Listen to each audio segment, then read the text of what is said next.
नमस्कार दोस्तों, मैं गोविंद माली। आज के वीडियो के माध्यम से मैं आपको राजस्थान हाई कोर्ट जोधपुर जिसमें ड्राइवर की वैकेंसी और जो क्लास 4 की वैकेंसी निकली है चपरासी की, उसका ऑनलाइन एप्लीकेशन फॉर्म कैसे फिलअप कर पाएंगे वो आपको सिखाने वाला हूं। जानकारी अच्छी लगे तो इस वीडियो को जरूर लाइक करना। सबसे पहले मैं आपको बता दूं कि चपरासी की जो वैकेंसी निकली है उसका जो शेड्यूल है वो आपको ज्ञात होना जरूरी है, जिसमें आप देख सकते हैं आवेदन करने की समय सीमा, यानी कि जो चपरासी की वैकेंसी निकली है उसकी जो आवेदन करने की जो समय सीमा है, दिनांक 27/6/2025 शुक्रवार को दोपहर 1 बजे से लेकर के दिनांक 26/7/2025 शनिवार को 5 बजे तक इसका आवेदन कर पाएंगे। जी हाँ दोस्तों, आज की डेट में 27 जून 2025 दोपहर 1 बजे से इसके आवेदन शुरू हो रहे हैं और इसकी जो लास्ट डेट रहेगी 26 जुलाई 2025 रहेगी। लेकिन आपको 26 जुलाई 2025 का इंतजार किए बिना उससे पहले ही इसका आवेदन कर लेना। अब ऑनलाइन परीक्षा शुल्क जमा कराने की जो समय सीमा रहेगी दिनांक 27/6/2025 दोपहर 1 बजे से लेकर के 27 जुलाई 2026 रविवार को साय 11:59 तक आप ऑनलाइन एप्लीकेशन फीस पे कर पाएंगे। ये तो हो गया आवेदन करने की समय सीमा।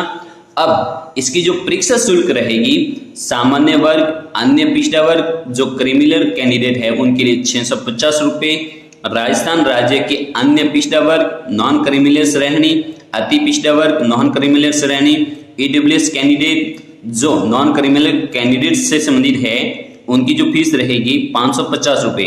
राजस्थान के SC ST और भूतपूर्व जो सैनिक है उनके लिए 450 और जो दिव्यांगजन है उनके लिए 0 रुपये फीस रहेगी। ये तो होगी एग्जामिनेशन फीस, जो एप्लीकेशन फीस है। ठीक है, अब इसकी जो न्यूनतम शैक्षणिक योग्यता है, मिनिमम एकेडमिक क्वालिफिकेशन माध्यमिक शिक्षा बोर्ड राजस्थान या सरकार द्वारा मान्यता प्राप्त अन्य किसी बोर्ड से सेकेंडरी और देवनागरी लिपि में लिखित हिंदी का व्यवहारिक ज्ञान और राजस्थान की संस्कृति का ज्ञान होना आवश्यक है। यानी कि आपके पास 10वीं पास है तो आप इसका ऑनलाइन एप्लीकेशन फॉर्म भर पाएंगे।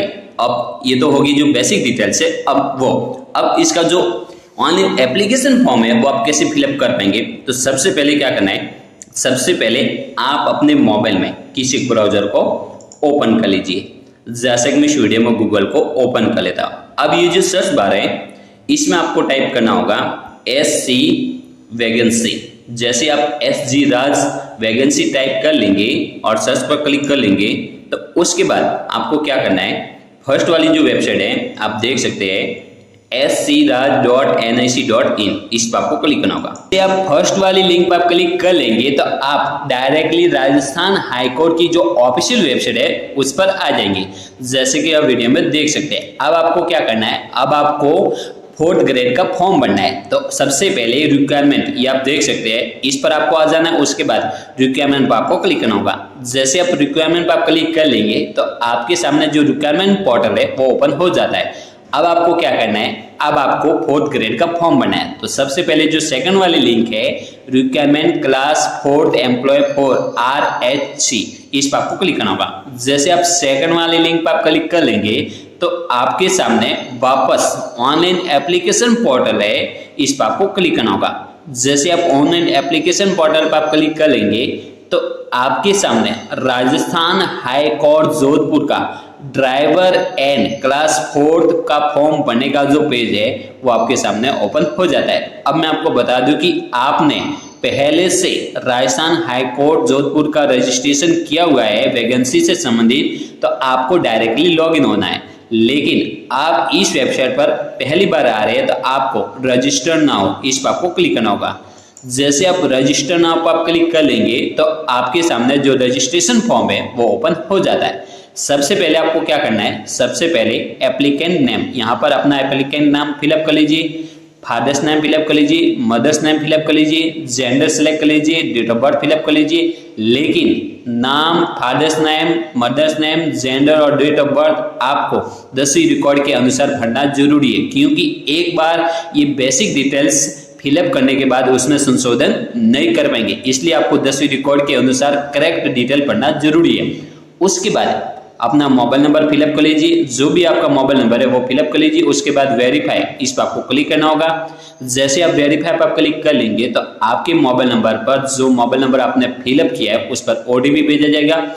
उस ओटीपी को फिलअप करके आप अपने मोबाइल नंबर वेरीफाई कर लीजिए। उसके बाद ईमेल एड्रेस फिलअप कर लीजिए, जो आपकी ईमेल एक्टिव है वो फिलअप कर लीजिए। उसके बाद यहाँ पर यूजर नेम आप अपना ईमेल एड्रेस भी बना सकते हैं, ताकि आपको भूलने में समस्या नहीं हो सके, इसलिए आप ईमेल एड्रेस को यूजर नेम बना सकते हैं। उसके बाद पासवर्ड क्रिएट कर लीजिए, कंफर्म पासवर्ड फिलअप कर लीजिए। जो आपने पासवर्ड क्रिएट किए वो यहाँ पर वापस पासवर्ड फिलअप कर लीजिए। उसके बाद कैप्चा कोड फिलअप कर लीजिए और कैप्चा कोड फिलअप करके रजिस्टर, इस पर आपको क्लिक करना होगा। जैसे आप रजिस्टर पर आप क्लिक कर लेंगे तो आपका जो रजिस्ट्रेशन है रजिस्टर्ड सक्सेसफुली, इस तरह का एक मैसेज आ जाएगा। अब आपको क्या करना है, अब आपको ड्राइवर का फॉर्म भरना हो या क्लास 4 का फॉर्म भरना है तो सबसे पहले upload photo and signature ID proof, इस पर आपको क्लिक करना होगा। जैसे आप upload signature photo ID proof पर आप क्लिक कर लेंगे तो सबसे पहले फोटोग्राफ यहाँ पर फिलअप कर लीजिए, जो 10 से 25 KB के मध्य में आपको अपलोड करना है। उसके बाद में आपका आइडेंटिटी प्रूफ, जिसमें आधार कार्ड हो गया, आधार कार्ड का फ्रंट पेज और बैक साइड का जो आईडी प्रूफ है वो अपलोड कर लीजिए, जो 10 से 50 KB के मध्य में आपको फिलअप कर लेना है। उसके बाद सिग्नेचर अपलोड कर लीजिए। उसके बाद आपको राइट क्लिक करके कैप्चा कोड फिलअप करके आपको सेव एंड कंटिन्यू पर आपको क्लिक करना होगा। यदि आप सेव एंड कंटिन्यू पर आप क्लिक कर लेंगे तो वापस आप ऑनलाइन एप्लीकेशन पोर्टल पर आ जाएंगे। अब आपको क्या करना है, सबसे पहले लेफ्ट साइड में आप देख सकते हैं फाइल फॉर्म, इस पर आपको क्लिक करना होगा। जैसे आप फाइल फॉर्म पर आप क्लिक कर लेंगे तो आपके सामने requirement of class 4 employ 2025 online application form जो पोर्टल है वो आपके सामने ओपन हो जाता है। अब आपको क्या करना है, सबसे पहले स्क्रॉल को डाउन कर लीजिए। स्क्रॉल को डाउन करने के बाद आपके सामने सबसे पहले अपनी वैवाहिक स्थिति, जो भी आपकी वैवाहिक स्थिति है उसे सेलेक्ट कर लीजिए। आपका मूल निवासी बोनाफाइड रेसिडेंट, आप कहाँ की, आपका जो स्टेट है वो कौन सा है, राजस्थान है तो राजस्थान सेलेक्ट कर लीजिए। अब अदर स्टेट से है तो अदर स्टेट सेलेक्ट कर लीजिए, जो भी स्टेट है सेलेक्ट कर लीजिए। उसके बाद आपकी नेशनलिटी सेलेक्ट कर लीजिए। आप भारतीय है तो आपको सिटीजन ऑफ इंडिया सेलेक्ट करना होगा। उसके बाद क्षेत्र यानी कि एरिया, आपका जो भी एरिया है, नॉन टीएसपी है तो नॉन टीएसपी, टीएसपी है तो टीएसपी, जो भी है आप सेलेक्ट कर लीजिए। उसके बाद गृह जिला सेलेक्ट कर लीजिए, जो भी आपका गृह जिला है उसे सेलेक्ट कर लीजिए। गृह जिला सेलेक्ट करने के बाद आपकी सबसे पहले 2002 से पहले जन्म लेने वाले बच्चों की संख्या, यदि आप विवाहित है, आप विवाहित है तो आपके कितने बच्चे हैं, 2002 से पहले कितने हैं, और 2002 और 2024 के बीच 2024 के बीच में कितने बच्चे हैं वो आपको फिलअप करना है। और उसके बाद 2024 के बाद कितने हैं वो यहाँ पर फिलअप कर लेना है। उसके बाद बच्चों की कुल संख्या आ जाएगी।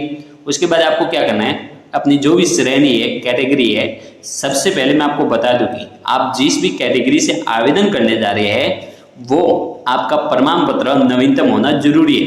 यदि आप EWS कैंडिडेट है या OBC कैंडिडेट है या MBC कैंडिडेट है तो आपका जो प्रमाण पत्र है वो 3 साल से ज्यादा पुराना नहीं होना चाहिए। यदि आपका 3 साल से ज्यादा है तो आज ही अपने नजदीकी मित्र पर जाकर के सबसे पहले अपना नवीनतम कैटेगरी प्रमाण पत्र के लिए आवेदन कर लीजिए। उसके बाद ही आप आवेदन करना। अब आप जिस भी कैटेगरी से, यदि आप SC और ST कैटेगरी से है तो आपका पुराना वाला कैटेगरी प्रमाण पत्र चल सकता है, लेकिन ऑनलाइन वाला होना जरूरी है। ठीक है, अब जिस भी कैटेगरी से है उसे सेलेक्ट कर लीजिए। यदि आप OBC है, इसमें आपको कंफ्यूजन नहीं होना है। नॉन क्रीमिलियर और क्रीमिलियर, नॉन क्रीमिलियर वो कैंडिडेट होते हैं जिनकी परिवार की वार्षिक आय 8 लाख से ज्यादा नहीं है, वो नॉन क्रीमिलियर में। यदि 8 लाख से ज्यादा है तो वो क्रीमिलियर कैंडिडेट होगा। ठीक है, जिनके परिवार की आय 8 लाख से ज्यादा है तो उनको क्रीमिलियर बनना होगा। OBC कैंडिडेट है तो यदि 8 लाख से कम है तो OBC नॉन क्रीमिलियर बनना होगा। ठीक है, जैसे कि मान लीजिए मैं OBC हूँ तो OBC नॉन क्रीमिलियर, क्योंकि मेरी वार्षिक आय 8 लाख से कम है। उसके बाद प्रमाण पत्र सर्टिफिकेट नंबर फिलअप कर लीजिए, इशू डेट्स फिलअप कर लीजिए। उसके बाद विशेष श्रेणियाँ, यहाँ पर विशेष श्रेणियाँ यानी कि विकलांग कैंडिडेट है तो आपको यस करना है। उसके बाद विकलांगता की श्रेणी आपको फिलअप कर लेनी है। उसके बाद विकलांगता जो प्रमाण पत्र है वो यहाँ पर अपलोड करना होगा, जरूरी है, ठीक है, यदि आप विकलांगता कैटेगरी को यस करते हैं तो।